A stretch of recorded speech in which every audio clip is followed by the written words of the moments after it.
Hello दोस्तों, आप सबका मारवाड़ क्लासेस जोधपुर में तहे दिल से स्वागत है।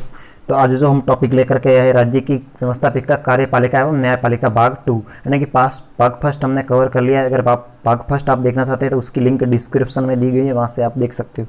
तो दोस्तों जल्दी से अगर आप चैनल पर नए हैं तो चैनल को सब्सक्राइब कर लीजिए। हर कंपटीशन में इस प्रकार के क्वेश्चंस पूछे जाते हैं, उसी प्रकार के हम क्वेश्चंस लेकर के आते हैं जो क्वेश्चंस आगे पूछे जाते हैं।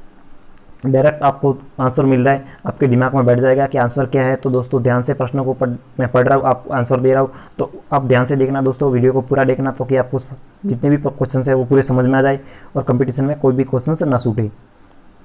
विधानसभा में न्यूनतम सदस्यों की संख्या कितनी हो सकती है, यानी विधानसभा में जो न्यूनतम सदस्यों की संख्या है वो कितनी हो सकती है, 60 होनी चाहिए। कितनी? 60। न्यूनतम सदस्यों की संख्या 60 होनी चाहिए। विधानसभा में अधिकतम सदस्यों की संख्या कितनी हो सकती है, तो विधानसभा में जो अधिकतम सदस्यों की संख्या है वो कितनी हो सकती है, 500। तो दोस्तों अब आपको बता दूं कि राजस्थान में विधानसभा सदस्यों की संख्या कितनी है। तो राजस्थान में जो विधानसभा सदस्यों की संख्या है वो 200 है। कितनी है? 200। राजस्थान से 200 विधायक है। राजस्थान में विधानसभा सदस्यों की संख्या 200 है। दोस्तों विधानसभा से निर्वाचित प्रतिनिधियों को क्या कहते हैं? विधानसभा से जो निर्वाचित प्रतिनिधि होते हैं उन्हें एमएलए कहा जाता है। क्या कहा जाता है दोस्तों? एमएलए, यानी कि विधायक। विधानसभा सदस्यों के लिए न्यूनतम आयु कितनी होनी चाहिए, यानी कि विधानसभा सदस्य के लिए न्यूनतम आयु होनी चाहिए वो है 25 वर्ष। दोस्तों इसके लिए कितनी आयु निर्धारित की गई है? 25 वर्ष आयु होनी चाहिए विधानसभा सदस्य बनने के लिए। 25 वर्ष आयु होनी चाहिए विधानसभा सदस्य बनने के लिए। विधानसभा का कार्यकाल कितना होता है, यानी कि विधानसभा का जो कार्यकाल है वो कितना होता है? 5 वर्ष का होता है। कितना दोस्तों? 5 वर्ष का होता है विधानसभा का कार्यकाल। विधानसभा में एक वर्ष में कितनी बैठकें होनी अनिवार्य है, यानी कि विधानसभा में एक वर्ष में जो कितनी बैठकें होना वो अनिवार्य है, वो 2 बैठकें होना अनिवार्य है। कितनी? 2 दोस्तों, 2 बैठक होना विधानसभा में अनिवार्य है। एक वर्ष में 2 बैठकें होना अनिवार्य है। विधानसभा कार्रवाई का संचालन किसके द्वारा किया जाता है? विधानसभा जो कार्रवाई होती है उसका संचालन विधानसभा अध्यक्ष द्वारा किया जाता है। अब दोस्तों विधानसभा का अध्यक्ष कौन होता है? विधानसभा का अध्यक्ष वो होता है जो विधानसभा के जितने भी सदस्य होता है उनमें से ही एक चुना जाता है, जिसे स्पीकर कहते हैं। वही विधानसभा का अध्यक्ष होता है और वही विधानसभा कार्य का संचालन करता है। विधानसभा अध्यक्ष। विधान परिषद के सदस्यों की न्यूनतम आयु कितनी होनी चाहिए? अब दोस्तों फर्क ये है विधानसभा एंड विधान परिषद में क्या अंतर है। तो दोस्तों विधानसभा अलग है और विधान परिषद अलग है। विधान परिषद है वो एक स्थायी सदन है, इसके लिए न्यूनतम आयु होनी चाहिए वो 30 वर्ष और विधानसभा के लिए 25 वर्ष। दोस्तों ध्यान में रखना, विधानसभा के लिए 25 वर्ष एंड विधान परिषद के लिए 30 वर्ष। दोस्तों नोट कर लेना और याद कर लेना। कई बार क्या हो जाता है विधान परिषद और विधानसभा में थोड़ी बहुत हम भूल जाते हैं कि विधानसभा में कितनी और विधान परिषद में कितनी। तो विधान परिषद के लिए 30 वर्ष और विधानसभा के लिए 25 वर्ष। विधानसभा किस प्रकार का सदन है, मैंने आपको भी बताया था। विधानसभा है वो स्थायी सदन है। किस प्रकार का सदन है? स्थायी सदन है। दोस्तों विधान परिषद के सदस्यों का कार्यकाल कितना होता है? तो दोस्तों इसके कार्यकाल में भी फर्क है। दोस्तों विधानसभा है उसका 5 वर्ष और इसका 6 वर्ष। दोस्तों विधानसभा का कितना है आप बताइए? विधानसभा का है 5 वर्ष। विधानसभा का कितना है? 5 वर्ष दोस्तों। और विधान परिषद का 6 वर्ष। दोस्तों याद रखना, विधान परिषद एंड विधानसभा। राजस्थान में विधानसभा ही है, विधान परिषद नहीं है। विधानसभा के लोक लेखा समिति का प्रथम बार गठन किया गया, कब किया गया, यानी कि विधानसभा की जो लोक लेखा समिति है उसका गठन कब किया गया? 10 अप्रैल 1952 को। 10 अप्रैल 1952 को किया गया था। राज्य की 15वीं विधानसभा का चुनाव कब हुआ, यानी कि राज्य की जो 15वीं विधानसभा है उसका चुनाव हुआ था 7 दिसंबर 2018 को हुआ था। 7 दिसंबर 2018 को। सुबह मुख्यमंत्री कौन बने थे? श्रीमान अशोक गहलोत जी मुख्यमंत्री बने थे। राजस्थान के वर्तमान उप मुख्यमंत्री कौन है? राजस्थान के जो वर्तमान उप मुख्यमंत्री है वो सचिन पायलट है। दोस्तों कौन है? सचिन पायलट। वर्तमान मुख्यमंत्री कौन है? सचिन पायलट दोस्तों वर्तमान मुख्यमंत्री। राज्य की कार्यपालिका का वास्तविक कार्यकारी प्रमुख कौन होता है, यानी कि राज्य की जो कार्यपालिका है उसका वास्तविक जो कार्यकारी प्रमुख होता है वो मुख्यमंत्री होता है। दोस्तों कौन होता है? मुख्यमंत्री। मंत्री कितने प्रकार के होते हैं? दोस्तों मंत्री 3 प्रकार के होते हैं। अब आपको दोस्तों पूछा जाएगा मंत्री कौन कौन से होते हैं? 3 प्रकार के कौन कौन से होते हैं? तो पहला कैबिनेट मंत्री, दूसरा है राज्य मंत्री, तीसरा है उपमंत्री। यानी कि कैबिनेट मंत्री है वो उस स्तर के मंत्री होते हैं, उसके बाद राज्य मंत्री, उसके बाद उपमंत्री। 3 प्रकार के मंत्री होते हैं दोस्तों, कैबिनेट मंत्री, राज्य मंत्री एवं उपमंत्री। राज्य में कितने प्रतिशत मंत्री हो सकते हैं? राज्य में कितने प्रतिशत मंत्री हो सकते हैं? 15%। तो दोस्तों कितने प्रतिशत? 15% मंत्री हो सकते हैं। कितने प्रतिशत? 15% दोस्तों। तो अगर आपको निकालना आता तो मैं आपको बता रहा हूँ कि राजस्थान में जो कितनी सीटें है उसकी 200 सीटें है दोस्तों, और 200 का जो 15% आप निकालोगे तो कितना होगा, तो राजस्थान में 200 का जो आप 15% निकालोगे तो 30 आएगा। कितना आएगा, 30। तो राज्य में कितने मंत्री है, 30 मंत्री है। कितने दोस्तों, 30।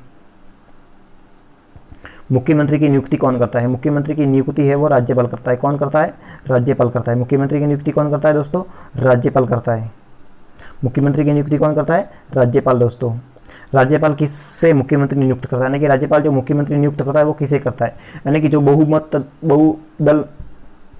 दल का नेता होता है उसे राज्यपाल मुख्यमंत्री नियुक्त करता है, यानी कि जिसके पास अधिक सीटें हो उसे ही मुख्यमंत्री नियुक्त करता है राज्यपाल, यानी कि बहुमत होना चाहिए उसके पास, बहुमत होना चाहिए, उसे ही मुख्यमंत्री नियुक्त करेगा राज्यपाल। मुख्यमंत्री अपना त्यागपत्र किसे देता है, तो दोस्तों मुख्यमंत्री है वो अपना त्यागपत्र किसे देगा, राज्यपाल को। अब दोस्तों ये एक सवाल उठता है कि राज्यपाल अपना त्यागपत्र किसे देगा, तो राज्यपाल अपना त्यागपत्र है वो राष्ट्रपति को देगा। कभी भी दोस्तों ध्यान रखना, राज्यपाल अपना त्यागपत्र किसे देगा, राष्ट्रपति को देगा। मुख्यमंत्री पद के लिए किसका सदस्य होना अनिवार्य, यानी कि मुख्यमंत्री बनने के लिए किसका सदस्य होना अनिवार्य है, तो विधान परिषद या विधानसभा का सदस्य होना अनिवार्य है उसे मुख्यमंत्री पद के लिए किसका होना अनिवार्य है, विधानसभा या विधान परिषद का सदस्य होना अनिवार्य है। अगर वह विधानसभा या विधान परिषद का सदस्य नहीं है तो वो मुख्यमंत्री नहीं बन सकता। दोस्तों आज के जो अपने 20 के 20 से क्वेश्चन है वो कवर हो गए हैं। तो दोस्तों आज हम मुख्यमंत्री की भूमिका व कार्य एवं शक्तियों के बारे में भी जानेंगे। तो दोस्तों मुख्यमंत्री की भूमिका, कार्य एवं शक्तियाँ, यानी कि मुख्यमंत्री की भूमिका, कार्य एवं शक्तियाँ, यानी कि राज्य स्तर पर मुख्यमंत्री की स्थिति वैसी है जैसी केंद्र स्तर पर प्रधानमंत्री की है। जिस प्रकार से केंद्र स्तर पर प्रधानमंत्री होता है उसी प्रकार से राज्य स्तर पर मुख्यमंत्री होता है। राज्य के शासन संचालन का प्रमुख कर्ता वही होता है, यानी कि राज्य का जो शासन संचालन होता है उसका प्रमुख कर्ता कौन होता है, तो वो मुख्यमंत्री होता है। कौन होता है दोस्तों, मुख्यमंत्री। मंत्रिपरिषद का मुखिया होने के नाते वास्तविक रूप से राज्य की समस्त सत्ता उसी के अंतर्निहित होती है, यानी कि राज्य की जो समस्त सत्ता है वो मुख्यमंत्री में ही निहित होती है। नेक्स्ट है दोस्तों, राज्यपाल उन्हीं लोगों को मुख्यमंत्री नियुक्त करता है जिनकी संतुष्टि मुख्यमंत्री हो।